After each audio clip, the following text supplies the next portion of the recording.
Kalian tahu nggak sih kalau pasar tuh punya banyak jenis-jenisnya? Kalau penasaran, yuk tonton sampai habis.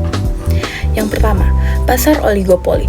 Pasar ini hanya memiliki beberapa penjual alias cuma dikuasain doang oleh beberapa penjual. Contohnya itu industri mobil. Yang kedua, ada pasar monopsoni. Pasar yang hanya memiliki satu pembeli tapi banyak penjual. Contohnya, pabrik besar yang membeli dari hasil penjual petani. Yang ketiga, ada pasar oligopsoni. Pasar yang hanya memiliki beberapa pembeli dan banyak penjual. Contohnya itu beberapa perusahaan besar yang membeli hasil dari banyak petani. Ciri-ciri pasar oligopoli. Yang pertama, hanya ada beberapa produsen besar. Yang kedua, barang yang dijual bisa sejenis, kata lainnya homogen atau berbeda merek, kata lainnya diferensiasi. Yang ketiga, ada persaingan ketat antar perusahaan. Yang keempat, satu perusahaan dapat memengaruhi harga, tapi tetap mempertimbangkan reaksi pesaing.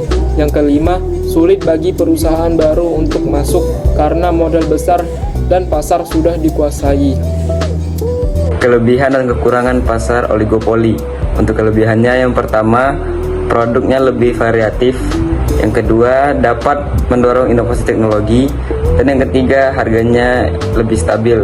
Tapi ada kekurangannya. Yang pertama itu harganya bisa saja tinggi.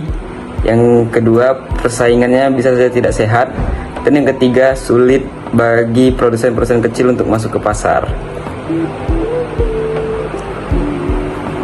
Kelebihan dan kekurangan pasar monopsoni.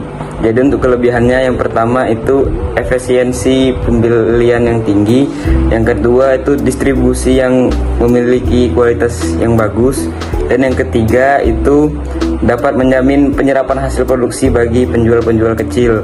Dan untuk kekurangannya itu harganya cenderung rendah yang bisa merugikan penjual-penjual kecil. Yang kedua itu ketergantungan tinggi pada satu pembeli.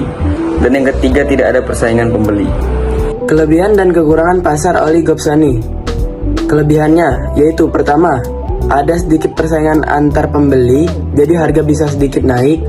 Yang kedua, ada hubungan jangka panjang antara pembeli dan penjual dapat tercipta.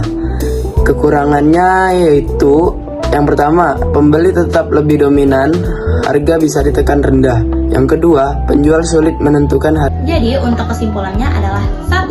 Pasar monopoli. Pasar monopoli hanya memiliki satu penjual, namun tidak memiliki pesaing. Jadi penjual bebas dalam menentukan harga. Yang kedua, ada pasar oligopoli. Pasar oligopoli memiliki beberapa penjual besar. Mereka saling memengaruhi dalam menentukan harga maupun strategi. Yang ketiga, ada pasar oligopsoni. Pasar oligopsoni memiliki beberapa pembeli besar, namun penjualnya banyak. Jadi pembeli memiliki kekuatan untuk menentukan harga.